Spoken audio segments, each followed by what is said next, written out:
بسم اللہ الرحمن الرحیم۔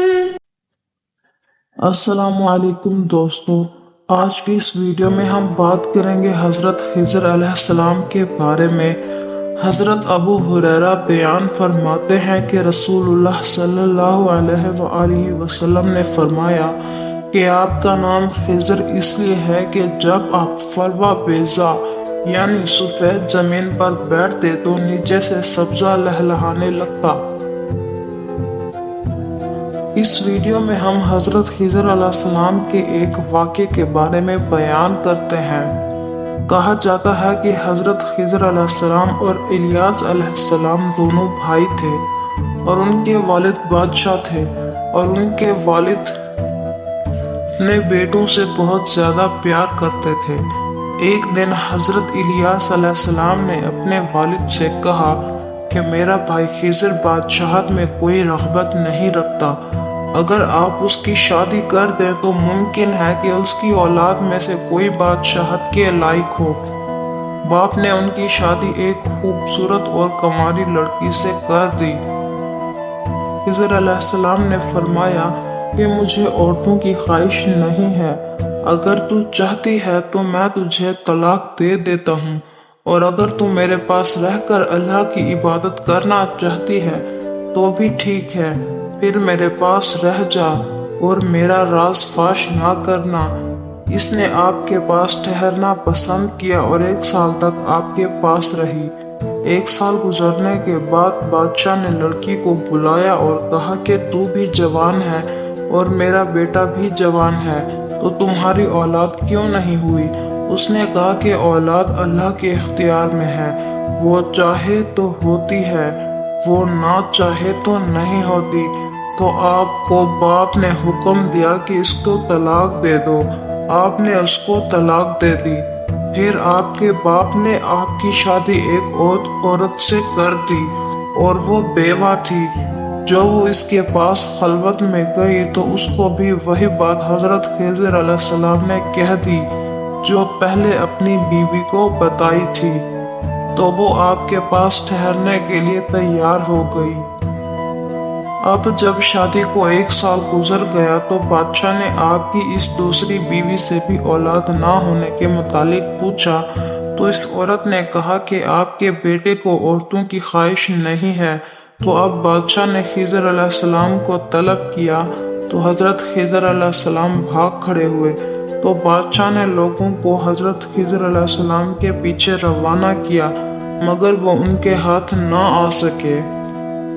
وہ پہلی عورت جس کو حضرت خضر علیہ السلام نے طلاق دے کر آزاد کر دیا تھا، تو وہ اس شہر کے مضافات میں رہ کر اللہ کی عبادت میں مصروف ہو گئی۔ ایک دن اس کے پاس سے ایک آدمی گزرا۔ اس نے اس آدمی کو بسم اللہ کہتے ہوئے سنا، تو پوچھا یہ نام تجھے کس سے معلوم ہوا؟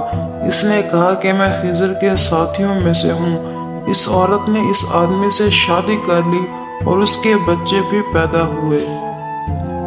پھر اتفاق سے وہ عورت ماشطہ بنت فرعون کی ملازمہ بن گئی۔ ایک دن وہ اس کی کنگھی کر رہی تھی کہ اس کے ہاتھ سے کنگھی گزر گئی، تو اس نے کنگھی اٹھاتے ہوئے بسم اللہ الرحمن الرحیم پڑھا۔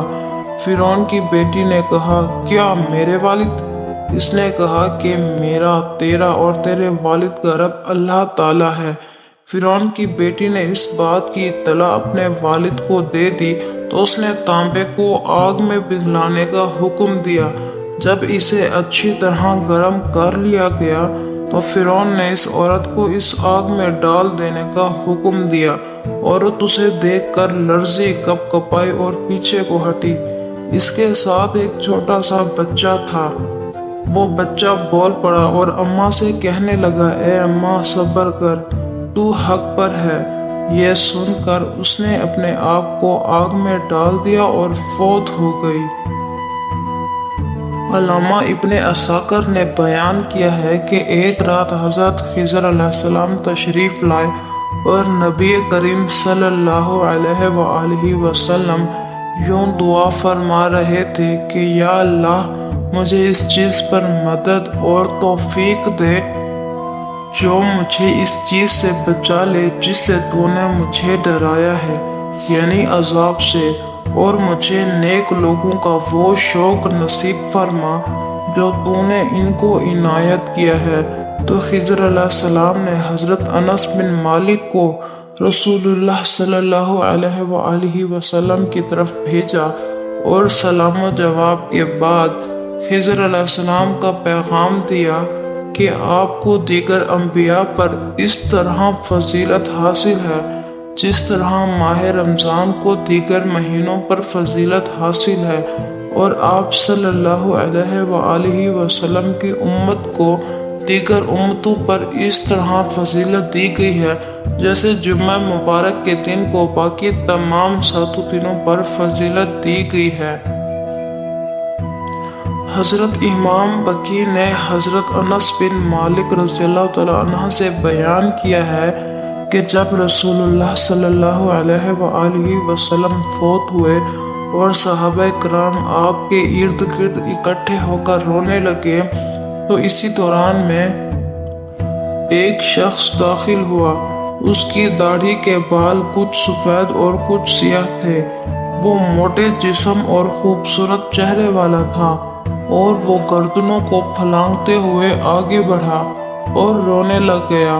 پھر اس نے صحابہ کی طرف متوجہ ہو کر کہا کہ ہر مصیبت میں اللہ کے لیے صبر کرنا چاہیے، اس کے ہاں ہر جانے والی نعمت کا عوض ہے اور ہر فوت ہونے والے کا ایک نائب ہے، بس اللہ کی طرف نظر کرو اور اس کی طرف رغبت کرو، اس نے مصیبت میں تمہاری طرف دیکھ لیا ہے، بس تم اس کی طرف ہی دیکھو۔ مصیبت زدہ حقیقت میں وہ ہوتا ہے جس کا نقصان پورا نہ ہو۔ پھر وہ شخص چلا گیا۔ بعد میں لوگوں نے ایک دوسرے سے پوچھا کہ کیا تم اس آدمی کو پہچانتے ہو؟ تو حضرت ابو بکر صدیق رضی اللہ تعالیٰ عنہ اور حضرت علی رضی اللہ تعالیٰ عنہ نے فرمایا، ہاں، یہ رسول اللہ صلی اللہ علیہ وآلہ وسلم کے بھائی حضرت خضر علیہ السلام ہیں۔ تو دوستو، اگر آپ کو یہ ویڈیو پسند آئی ہو تو اس کو لائک ضرور کریں اور کمنٹ میں اپنی رائے کا اظہار بھی ضرور کریں، اور اسی طرح کی اچھی ویڈیوز دیکھنے کے لیے ہمارے چینل کو سبسکرائب ضرور کریں۔ اللہ حافظ۔